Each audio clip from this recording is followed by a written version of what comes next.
This week on Flick Knows, we go through the quick stats as well as land titles stats for the month of February. Stay tuned.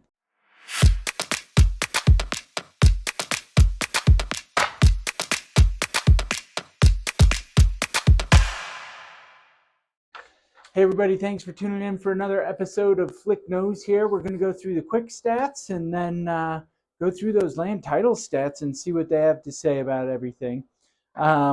In the last 7 days, we've seen 30 new properties come on the market, 30 properties go pending, and 17 properties actually close, and then 20 properties price reduced. So 30, 30, 17, and 20. And then as far as active listings are concerned, we ended February at 678, February of this year.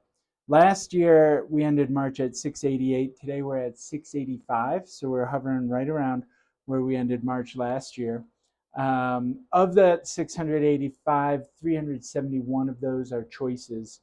And if you take out the deed restricted properties, which limits most of you, unless you're a local here, to 341 choices, there's about 30 deed restricted properties on the market, mostly the stables in Breckenridge. So if you're seeing a property that is considerably under fair market value, it is most likely the stables. Let's go through the land title stats. These are for the month of February. They kind of follow a month behind as they're tabulating from all of the closings and recordings that they see at the county level, and then they tabulate that. Average residential price across all groups here was $1,468,000, and the average price per square foot was $818. So that was just for February there. Year to date, so January and February combined, average transaction price $1,431,000, price per square foot $817. So we're right in with what February was average on. Average indicators for single family up 24%, multifamily up 5%, and land down 34%. This is year to date, so we may just not have a whole lot of land sales just yet. I think taking a couple months average would certainly help out.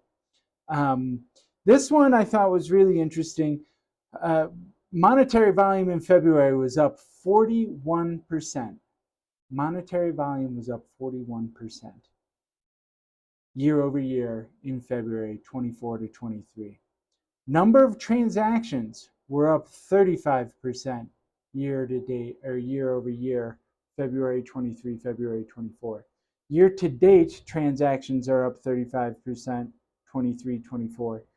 And, transactions are up 35% and monetary volume is up 28%. So transactions are happening again. They never really stopped, but if you looked at 22 to 23, we were down, and then 23 to 24, we're going back up about that same amount of monetary transactions there. Average price for residential single family is $2.6 million. Multifamily, which is condos and townhomes, is $1 million, and vacant land is $450,000. We did see Uptown 240, the now defunct project in the town of Dillon, was purchased by a developer, and so we'll see what happens with that over the next few months and years. And then the Skywalk Flats, which was the 4th Street Crossing project, that's kind of been going on since 2018, 2019. So 4 or 5 years here, that is finally closing. So we're seeing a lot of new construction inventory there as well. Really interesting stuff. Things are getting ramped up as we're getting into spring skiing into the end of the season here.